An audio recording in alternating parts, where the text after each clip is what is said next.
Seorang mahasiswi baru bernama Tessa memulai hidupnya dengan penuh aturan dan keterbatasan. Hingga pertemuannya dengan Hardin, seorang pria misterius yang dingin, penuh luka namun perlahan mengguncang dunia yang selama ini ia kenal. Dari lingkungan kampus yang asing, pertemanan yang tak terduga hingga hubungan yang berkembang di antara kebebasan dan konflik. Tessa ini dihadapkan kepada pilihan-pilihan sulit antara keluarga, masa depan, dan suara hatinya sendiri. Kedekatan yang awalnya terasa tulus berubah menjadi luka ketika rahasia dan permainan terungkap. Memaksanya belajar tentang cinta, kepercayaan, dan arti kedewasaan yang sesungguhnya. Sebuah perjalanan emosional tentang keberanian melepaskan kehilangan dan menemukan jati diri. Daripada penasaran, jadi begini ceritanya.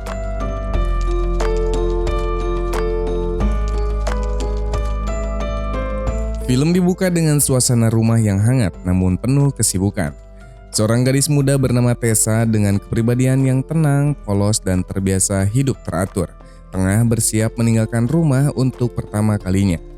Hari itu menjadi momen penting dalam hidupnya, karena esok ia akan memulai babak baru sebagai mahasiswi dan tinggal di asrama kampus.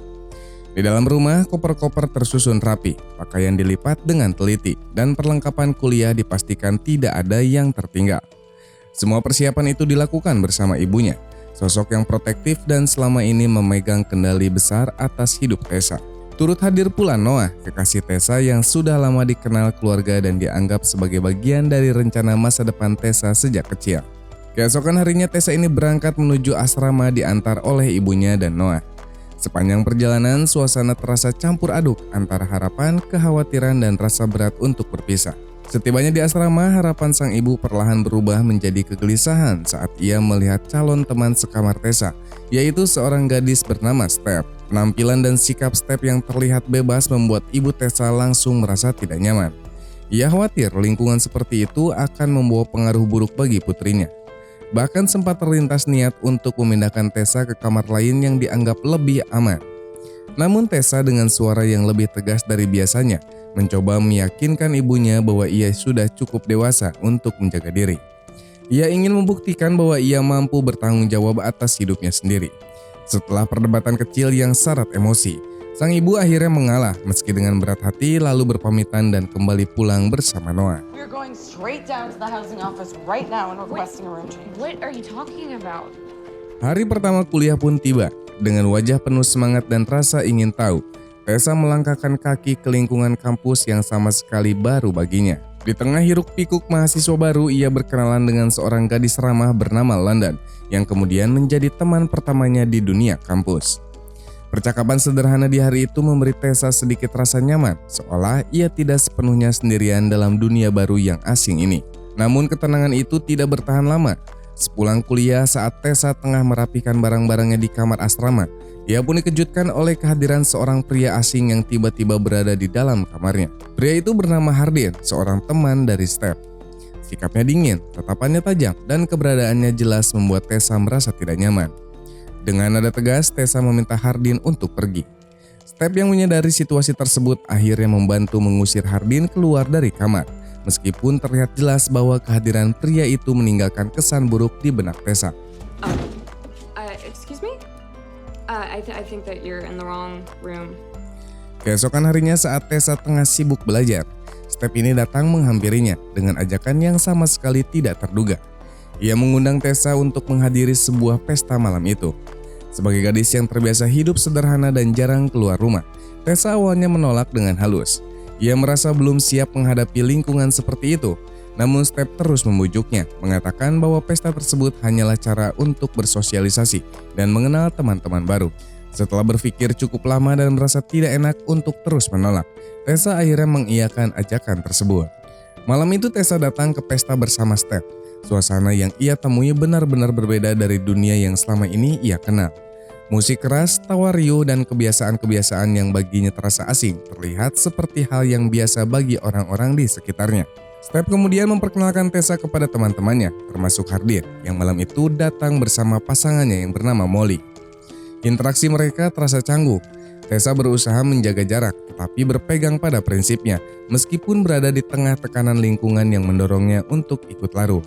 Ketegangan pun memuncak saat sekelompok teman mengajak bermain sebuah permainan yang memaksa seseorang memilih antara berkata jujur atau menerima tantangan.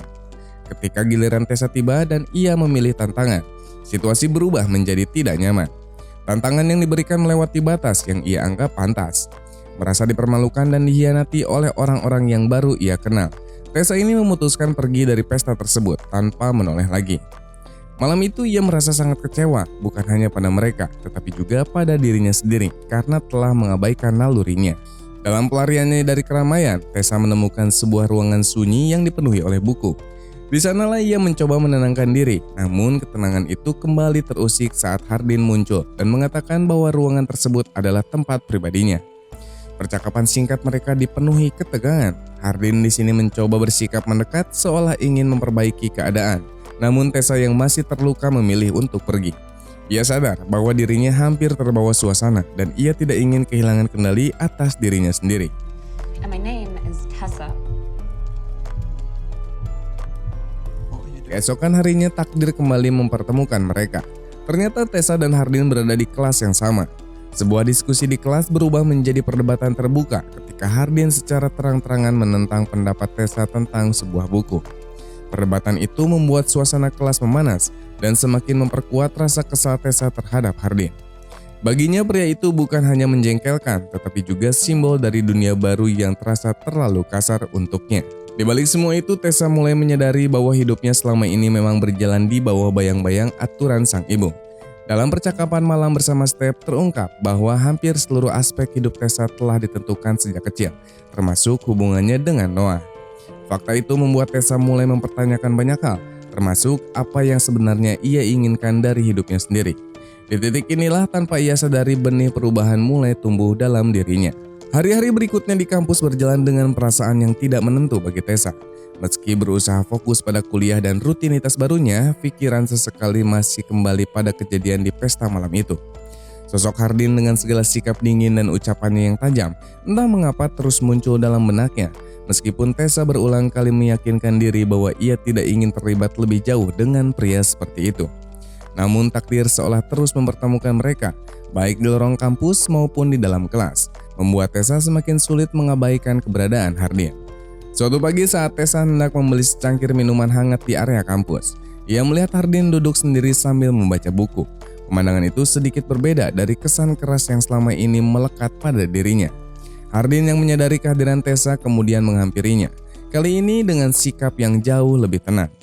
Ia menyampaikan permintaan maaf atas kejadian di pesta, mengakui bahwa sikapnya saat itu tidak pantas. Sebagai bentuk penyesalan, Hardin mengajak Tessa pergi ke suatu tempat, sekedar untuk berbicara dan menjernihkan suasana.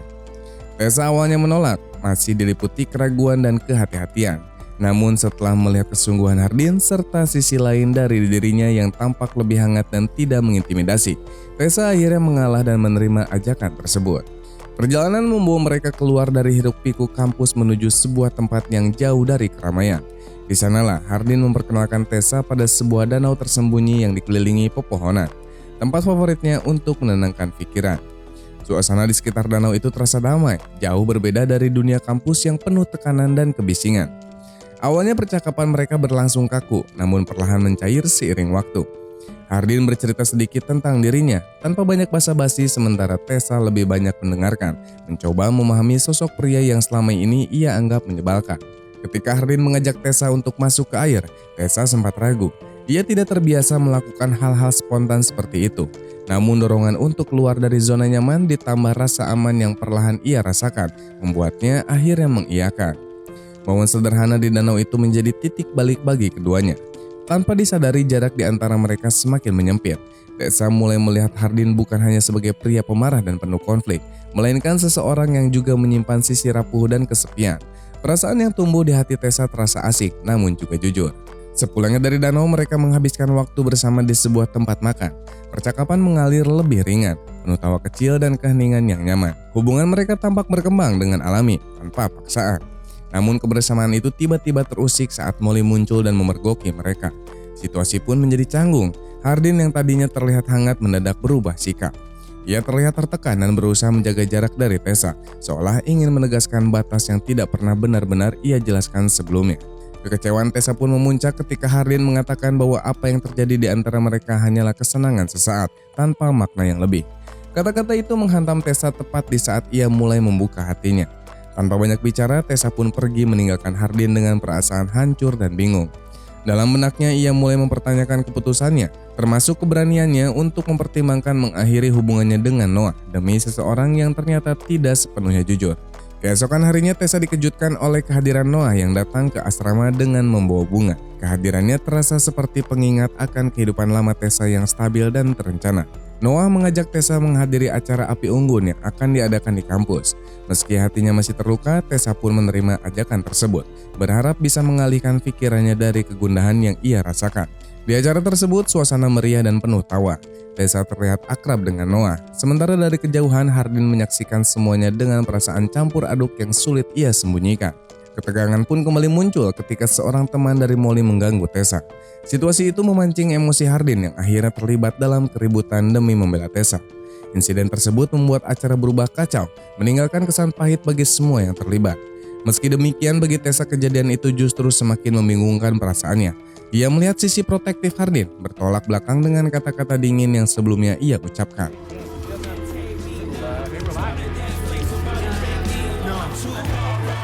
Malam itu setelah kembali ke asrama dan Noah tertidur, Tessa menerima panggilan dari London yang memintanya datang segera ke rumahnya. Sesampainya di sana, Tessa mendapati rumah tersebut dalam keadaan berantakan. Dari London, Tessa mengetahui bahwa Hardin dan London sebenarnya adalah saudara angkat dan hubungan Hardin dengan ayahnya sangatlah buruk. London meminta bantuan Tessa untuk menenangkan Hardin yang sedang dilanda emosi. Saat Tessa menghampiri Hardin, ia melihat pria itu dalam kondisi yang jauh dari tenang.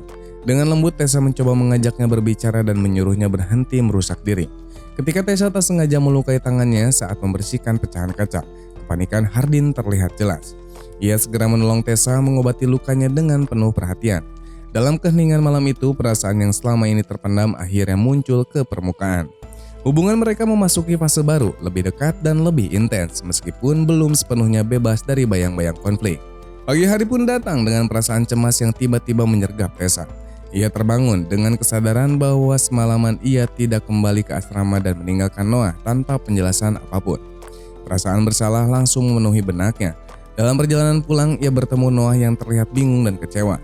Tatapan mata Noah seolah menuntut penjelasan, namun sebelum Tessa sempat berbicara, kehadiran Hardin di dekatnya sudah cukup membuat Noah memahami situasi yang sebenarnya. Dengan perasaan terluka dan harga diri yang terguncang, Noah memilih pergi tanpa banyak kata. Hubungan yang selama ini berjalan tenang pun berakhir dengan cara yang tidak pernah Tessa bayangkan. Anehnya, setelah perpisahan itu hidup Tessa tidak sepenuhnya runtuh.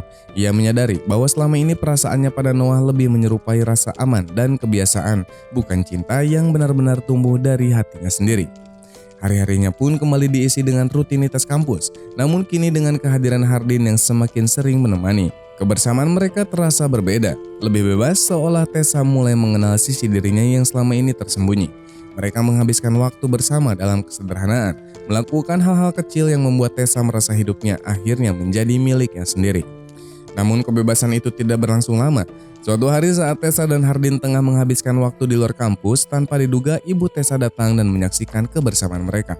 Wajah sang ibu langsung berubah, dipenuhi amarah dan kekecewaan. Baginya perubahan Tessa adalah bukti bahwa jarak dan kebebasan telah membawa pengaruh buruk. Dengan nada tegas, sang ibu menyampaikan ultimatum yang mengguncang hati Tessa. Ia diminta memilih antara mengakhiri hubungannya dengan Hardin atau kehilangan hubungan dengan ibunya sendiri. Pilihan itu pun menjadi ujian terbesar dalam hidup Tessa. Untuk pertama kalinya ia dihadapkan pada keputusan yang sepenuhnya bergantung pada keberanian hatinya. Setelah pergulatan batin yang panjang, Tessa memilih untuk tetap bersama Hardin. Keputusan itu bukan sekedar tentang cinta, tetapi tentang haknya untuk menentukan jalan hidupnya sendiri. Meski langkah itu diiringi rasa sakit karena meregangnya hubungan dengan sang ibu, Tessa merasa telah jujur pada dirinya sendiri. If I leave now, you're cut off. Sejak saat itu ia menjalani hidup lebih mandiri, bahkan memilih tinggal bersama Hardin, menandai babak baru dalam kehidupannya. Waktu pun berlalu dan tibalah hari pernikahan orang tua Hardin dan London. Acara tersebut seharusnya menjadi momen bahagia, namun bagi Hardin kehadiran ayahnya justru membangkitkan luka lama yang belum seutuhnya sembuh. Tessa menyadari kegelisahan itu dan mengajak Hardin berbicara secara terbuka. Dalam percakapan yang penuh emosi, Hardin akhirnya mengungkapkan masa lalunya. Ia menceritakan konflik besar yang pernah terjadi dalam keluarganya yang berdampak mendalam hingga menyebabkan kehilangan besar dalam hidupnya. Dari sanalah Tessa memahami alasan dibalik kemarahan dan sikap tertutup Hardin selama ini. Dengan penuh empati, Tessa pun berusaha menenangkan Hardin. Ia tidak menawarkan solusi instan, hanya kehadiran dan pengertian yang tulus. Tindakan kecil Tessa termasuk perhatian sederhana yang ia siapkan dengan penuh niat baik, menjadi simbol bahwa ia benar-benar peduli pada Hardin. Bukan hanya pada sisi luar yang keras tetapi juga pada luka batin yang tersembunyi. Namun ketenangan itu kembali terusik ketika Molly mendatangi Tessa. Dengan nada yang sinis, Molly memperingatkan bahwa Hardin bukanlah pria yang bisa diandalkan. Ia menyebutkan reputasi Hardin yang dikenal gemar bermain perasaan dan tidak pernah serius menjalin hubungan. Awalnya Tessa mencoba mengabaikan ucapan tersebut, namun keraguan mulai muncul saat ia secara tidak sengaja melihat pesan di ponsel Hardin yang menunjukkan adanya janji tersembunyi dengan Molly. Kepercayaan yang selama ini Tessa bangun perlahan mulai retak. Malam itu pun ketegangan memuncak. Hardin marah ketika mengetahui Tessa membuka ponselnya tanpa izinnya. Pertengkaran pun tak terhindarkan. Emosi yang terpendam akhirnya meledak dan Hardin pergi meninggalkan Tessa tanpa memberikan penjelasan yang jelas. Tessa yang diliputi kekhawatiran dan kebingungan merasa harus mencari kebenaran. Dorongan untuk memahami apa yang sebenarnya terjadi membuatnya pergi ke tempat yang disebutkan dalam pesan tersebut, berharap menemukan jawaban atas semua pertanyaan di kepalanya. Sesampainya di sana kenyataan pahit menanti. Di hadapan teman-teman Hardin, Tessa mendengar pengakuan yang menghancurkan hatinya. Ia diberitahu bahwa kedekatan Hardin dengannya berawal dari sebuah permainan didorong oleh rasa penasaran semata. Sebuah video pun diperlihatkan, seolah menjadi bukti bahwa perasaannya selama ini hanyalah bagian dari taruhan yang tidak pernah ia ketahui. Kata-kata dan gambar itu pun menghancurkan sisa keyakinan Tessa, membuatnya merasa dihianati dan dipermainkan. Tak lama kemudian Hardin datang dan mencoba menjelaskan. Ia bersikeras bahwa perasaannya kini nyata dan tidak lagi didasari permainan. Namun bagi Tessa, luka yang terlanjur terlalu dalam untuk disembuhkan dengan kata-kata. Dengan hati yang hancur, ia lebih memilih pergi, meninggalkan Hardin dan semua kenangan yang telah mereka bangun bersama. Keesokan harinya Tessa memilih pulang ke rumah ibunya. Langkah itu bukan keputusan yang mudah, tetapi ia merasa perlu kembali ke tempat di mana semuanya bermula. Dengan hati yang lelah dan pikiran yang penuh, Tessa pun menghadap ibunya dan menyampaikan permintaan maaf atas segala keputusan yang selama ini ia ambil tanpa restu. Percakapan mereka berlangsung dengan suasana yang kaku namun jujur. Tidak semua luka langsung sembuh, tetapi setidaknya Tessa telah berani menghadapi konsekuensi dari pilihannya sendiri. Ia menyadari bahwa kedewasaan bukan hanya tentang kebebasan, melainkan juga tentang keberanian untuk bertanggung jawab. Tak berhenti di sana, Tessa juga menemui Noah. Dengan tulus, ia meminta maaf karena telah menyakiti perasaan pria yang selama ini selalu ada untuknya. Noah dengan hati yang lapang menerima permintaan maaf itu tanpa menyimpan dendam. Ia memahami bahwa hubungan mereka selama ini lebih didasarkan pada kebiasaan dan rencana keluarga, bukan pada cinta yang tumbuh dengan kesadaran penuh. Sejak saat itu hubungan mereka berubah menjadi persahabatan yang lebih sehat tanpa ikatan yang membebani. I think that's okay. Yeah. Waktu pun berjalan membuat jarak di antara Tessa dan Hardin. Keduanya menjalani hari-hari dengan cara masing-masing. Tessa kembali fokus pada studinya, mencoba membangun kembali dirinya yang sempat runtuh. Di sisi lain, Hardin menjalani hidup dengan kesunyian yang mendalam. Kehilangan Tessa membuatnya dihadapkan pada refleksi panjang tentang sikap dan pilihan hidupnya. Untuk pertama kalinya, ia benar-benar merasakan dampak dari perbuatannya sendiri tanpa bisa menyalahkan siapapun. 1 semester pun berlalu. Pada suatu hari, Tessa menerima sebuah surat yang tidak pernah ia duga sebelumnya. Surat itu berasal dari Hardin. Dalam tulisannya, Hardin mengungkapkan bahwa Tessa adalah satu-satunya orang yang membuatnya ingin berubah menjadi pribadi yang lebih baik. Ia mengakui kesalahannya di masa lalu dan tidak meminta pengampunan secara paksa. Dalam surat itu, Hardin hanya meminta satu hal, agar Tessa bersedia menemuinya di danau yang pernah menjadi saksi awal kedekatan mereka. Dengan perasaan campur aduk, Tessa akhirnya memutuskan pergi ke danau tersebut. Tempat itu masih sama, tenang dan sunyi, seolah waktu berhenti untuk berputar. Di sanalah Tessa kembali bertemu Hardin. Tidak ada amarah yang meledak, tidak pula janji-janji besar yang diucapkan. Pertemuan itu pun dipenuhi keheningan yang bermakna. Keduanya menyadari bahwa cinta bukan hanya tentang perasaan, tetapi juga tentang kejujuran, kepercayaan, dan keberanian untuk bertumbuh. Di tepi danau itu kisah mereka mencapai titik jeda. Bukan akhir yang penuh kepastian, tetapi sebuah ruang bagi harapan dan perubahan. Tessa tidak lagi menjadi gadis polos yang hidupnya sepenuhnya diatur oleh orang lain. Ia telah belajar mengenal dirinya sendiri, memahami luka dan menerima bahwa tidak semua perjalanan cinta harus berjalan mulus untuk memberi makna. Sementara itu, Hardin dengan segala kekurangannya mulai memahami arti tanggung jawab atas perasaan orang lain.